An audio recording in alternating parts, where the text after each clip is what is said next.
আমাদের লক্ষ্মী পূজার ভিডিও আপনারা সবাই দেখেছেন। সেখানে ঠাকুরের কাছে দেওয়া হয় 4টা হাঁড়িতে গোবিন্দভোগ চাল, আর ঠাকুর বিসর্জন দিয়েছে সেই চাল দিয়ে খিচুড়ি বানিয়ে আমাদের খেতে হয়। তাই সেই চালটা আমি ধুয়ে নিয়ে এসেছি।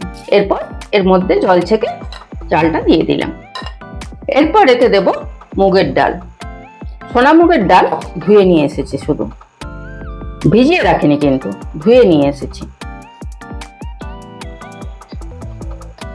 এরপর দিলাম আলু, পটল কুচানো, ঝিঙ্গা কুচানো, গাজর কুচানো, কাঁচকলা, অল্প একটু লাউ, একটা গোটা ফুলকপি আর কিছুটা টমেটো। এরপর দিয়ে দেবো কুচিয়ে রাখা নারকেল আর দেবো কুড়িয়ে রাখা নারকেল। সবই কিন্তু কাঁচা দেব। এটা কষে রান্না করা যায় না, যদি পুড়ে যায় তাহলে কিন্তু মুশকিল হয়ে যাবে, তাই এইভাবে কাঁচাই রান্না হয়।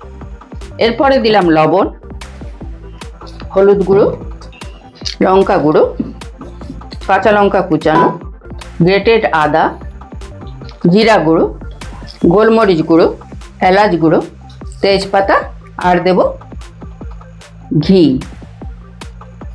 এরপর দিয়ে দিতে হবে, যেহেতু এটা 2 কাপ চাল আর 2 কাপ ডাল ছিল, তাই 16 কাপ মতো জল দিয়ে দেব।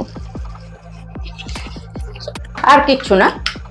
এবার কুকারে বসিয়ে একটা সিটি মেরে নেব।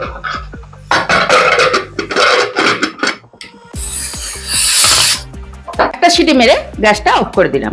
এবার ঠান্ডা হওয়া পর্যন্ত অপেক্ষা করব। কুকারটা ঠান্ডা হয়ে গেছে, এবার এটা খুলে নেব। আর উপর থেকে ছড়িয়ে দেব অল্প একটু চিনি, আর দেব 1 চামচ ঘি দিয়ে এগুলো একটু মিশিয়ে নেব। ব্যাস, আমাদের খিচুড়ি রেডি।